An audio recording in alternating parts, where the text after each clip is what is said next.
from across the desert Southwest with your latest local coverage. This is 13 on Your Side, live at 10.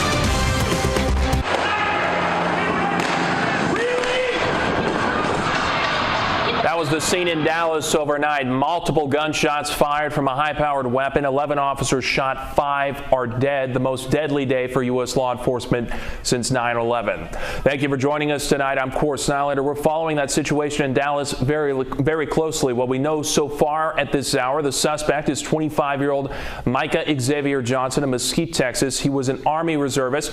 We now know that he had bomb-making materials, ballistic vests, and rifles.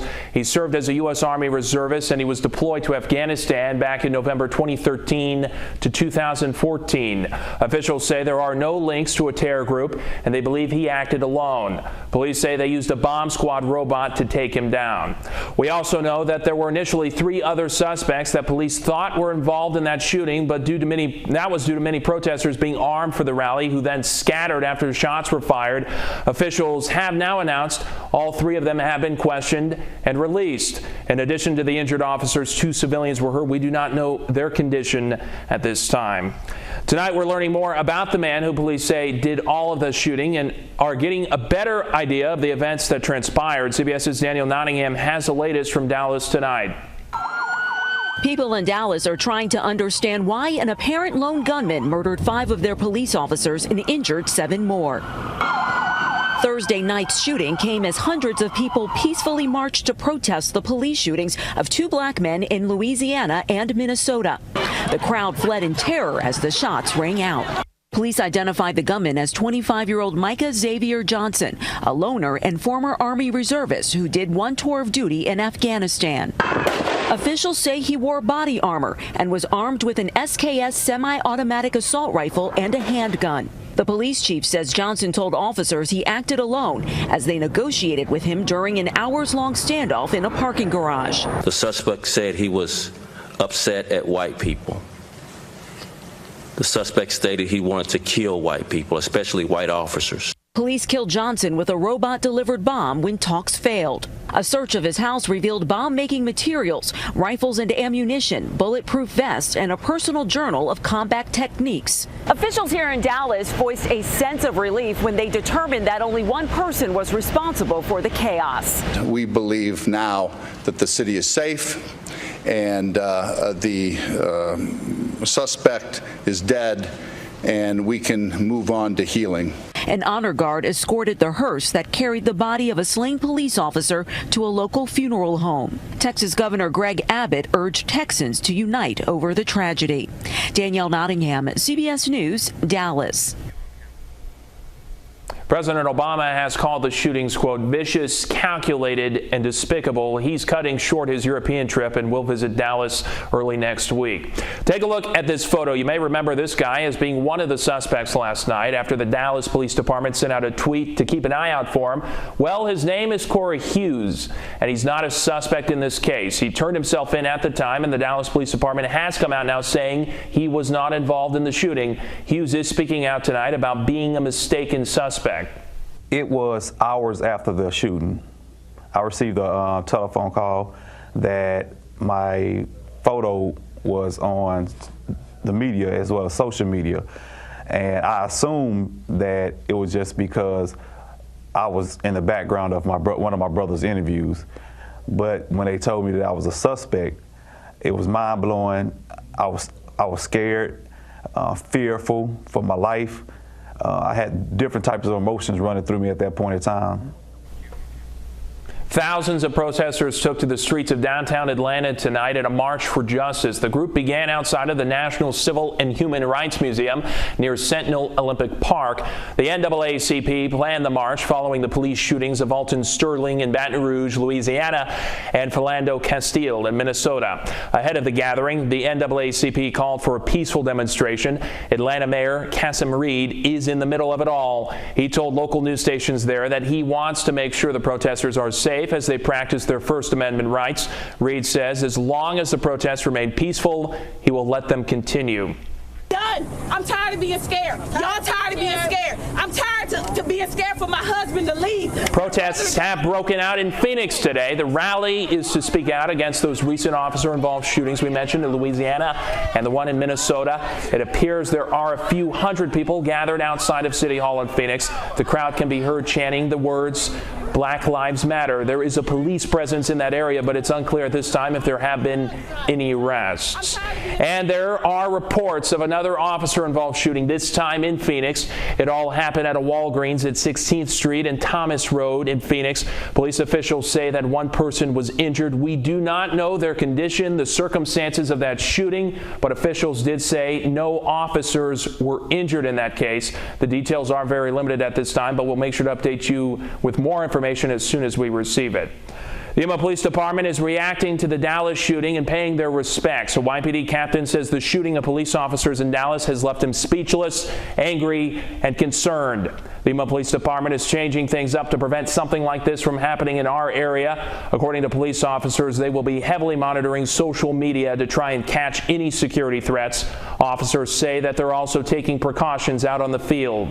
I think that the thing that concerns me most is that we need to make sure we come together and show that we are somebody that the public can count on, because we are here to serve them. So, and I think the 99% plus law enforcement nationwide does their job and does it very well, and I think that's what we need to look at. YPD says that they're always communicating with their fellow law enforcement agencies to keep Yuma safe.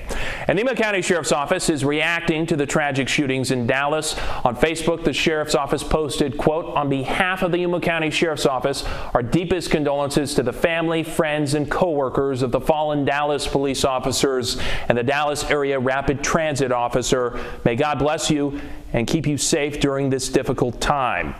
Many flags in Yuma are at half-staff today to honor the fallen police officers from Dallas. Flags at Yuma City Hall, the Heritage Center, the courthouse, as well as other places can be seen at half-staff. Yuma residents are also voicing their concerns about last night's tragedy. Here's what some of them had to say. It's silly, put it bluntly. I mean, a peaceful protest turned to be something like violence. It's just a shame. You know, I don't like guns. I'm really against people carrying guns, especially in public places. There's no one solution to the problem. It's several, facets to the problem, and there's not going to be one solution to it. It's going to take everybody and a lot of things to help solve the problem.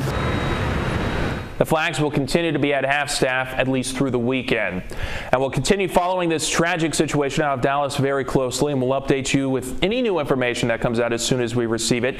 You can also go to our website, kswt.com, and our Facebook page, 13 on Your Side, for constant updates with new details we receive. We're going to turn our coverage now, though, to local stories that are going on right now. The man who threatened to kill an undercover police officer is sentenced in court. Back in June, we brought you a story of people taking to social media to warn others of an undercover officer giving out tickets. Alexander Badine was a part of that, but he took the warning to another level when he threatened to kill the undercover officer. He's now charged with threatening and intimidating. That's a misdemeanor charge. He's sentenced to 60 days in jail with 3 years of unsupervised probation. Badine is not allowed to use social media as a condition of that probation. The Yuma Police Department needs your help finding fugitives on the run. Information that leads to an arrest could earn you a $1,000 reward. I break down the details in this week's Yuma's Most Wanted. This week on Yuma's Most Wanted, we begin with the arrest of 2 fugitives. The Yuma Police Department arrested Brittany K. Munoz on July 5th. She was originally convicted for assault on a peace officer and has been on the run since March. Also, police apprehended Carlos Enriquez on the 4th of July.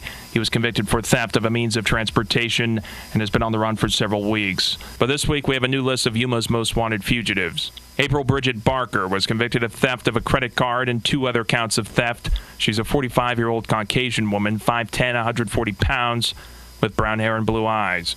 She's known to go by the alias April Key. She has a tattoo of a sun on her lower back. Our next fugitive is Cecil James Robtoy, convicted for the unlawful use of a means of transportation. He's a 38-year-old Caucasian man, stands at 6'1", 185 pounds. He has brown hair and hazel eyes.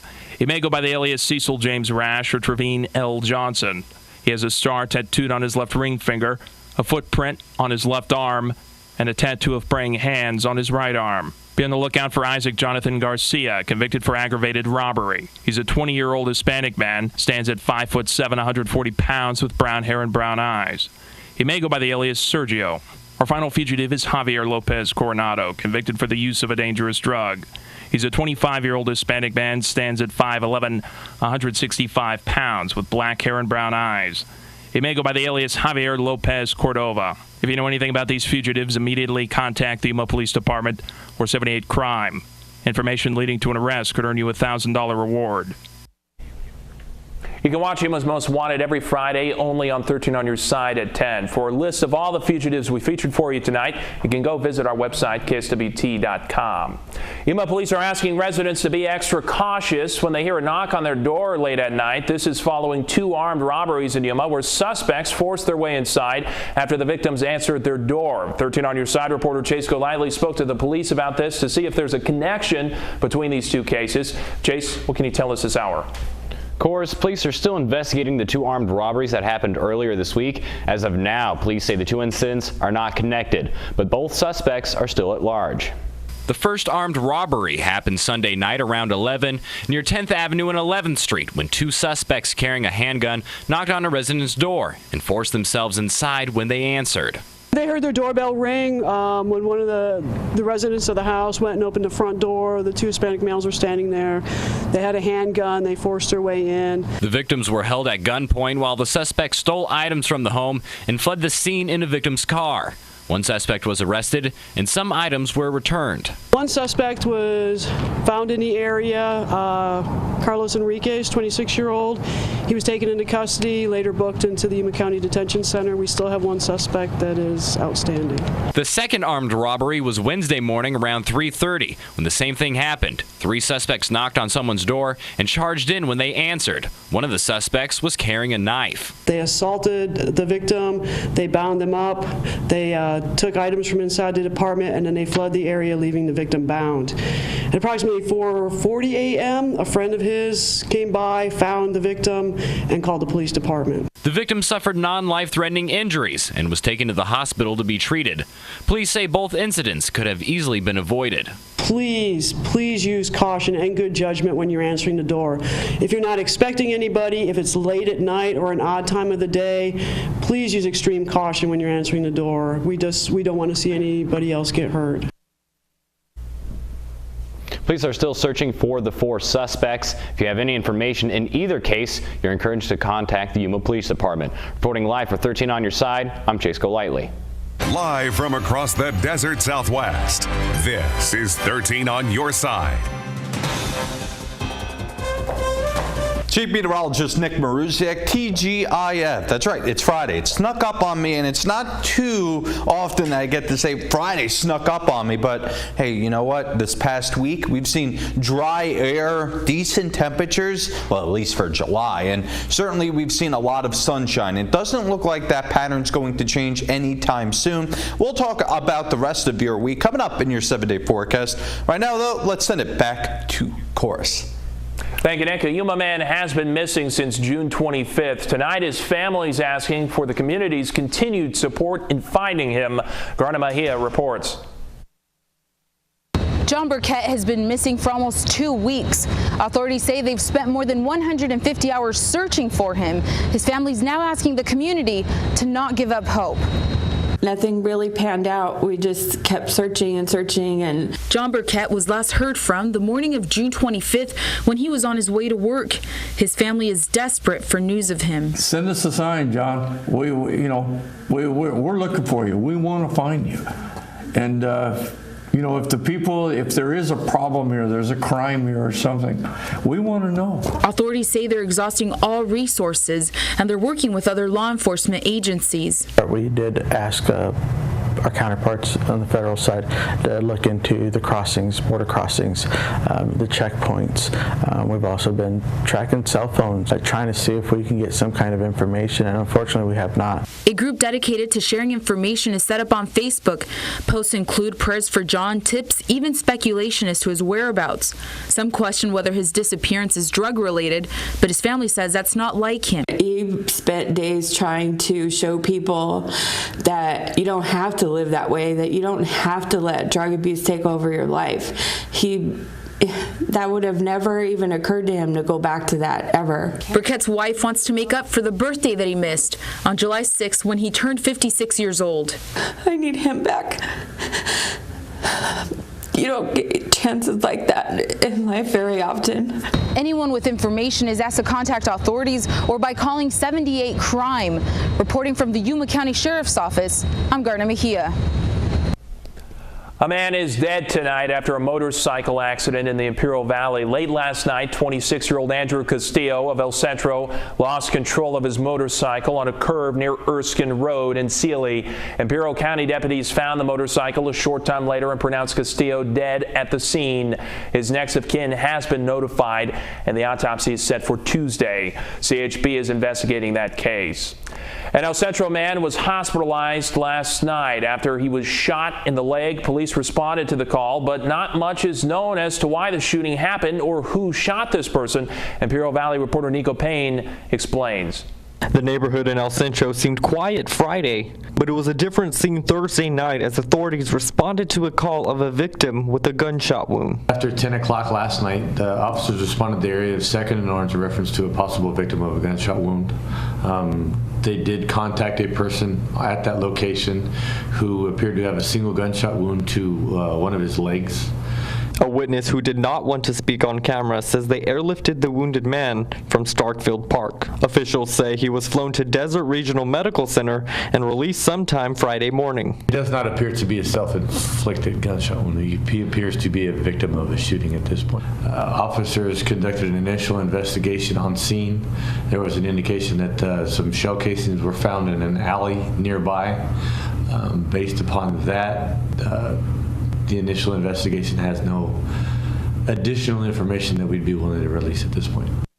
Reporting in El Centro, Nico Payne. Coming up, an arrest has been made in the case of homeless people in San Diego being lit on fire and killed. We have the details you need to know tonight. 13 on your side. We'll be right back. Don't go away.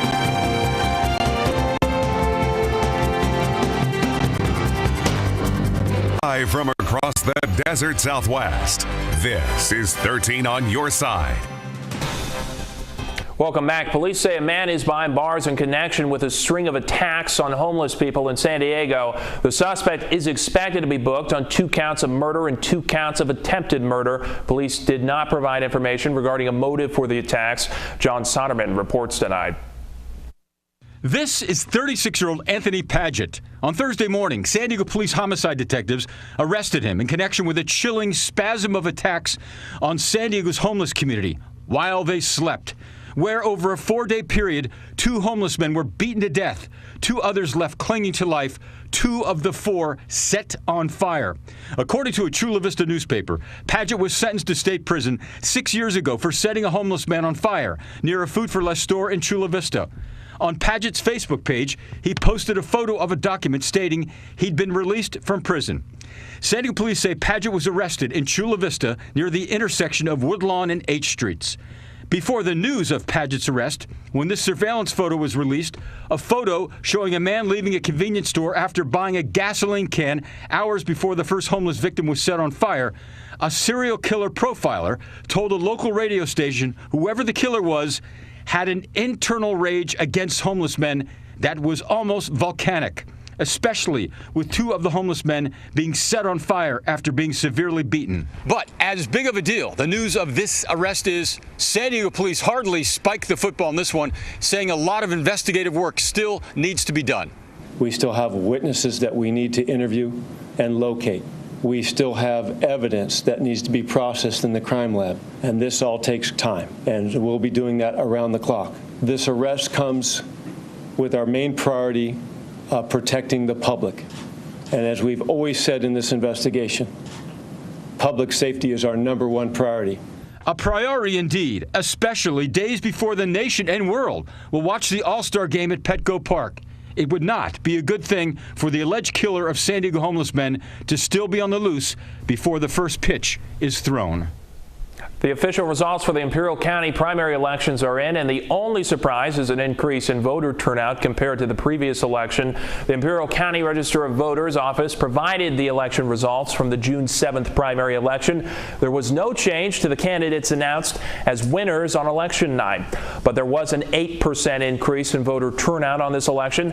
That's 6,421 more residents voicing their opinions in the election. The difference between candidates stayed pretty static. So who were the top vote getters on election night held through the final. So there was no change to the candidates.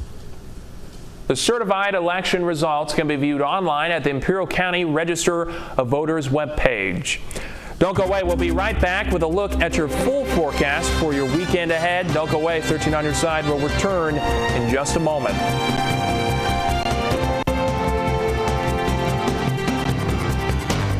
Live from across the desert Southwest, this is 13 on your side. Welcome back. The city of Yuma will be collecting hazardous waste this weekend. Their quarterly household hazardous waste collection will be this Saturday morning at the address there on your screen. The event's completely free and open to the public.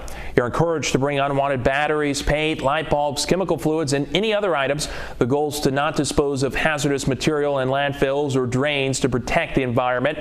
For a list of accepted and unaccepted items, you can visit our website, kswt.com. Coming up, we'll take a moment to remember the fallen officers of the Dallas shooting spree. We'll be right back. For all of us here, I'm of course Nylander, but I want to leave you with a tribute to those brave fallen officers that sacrificed their lives.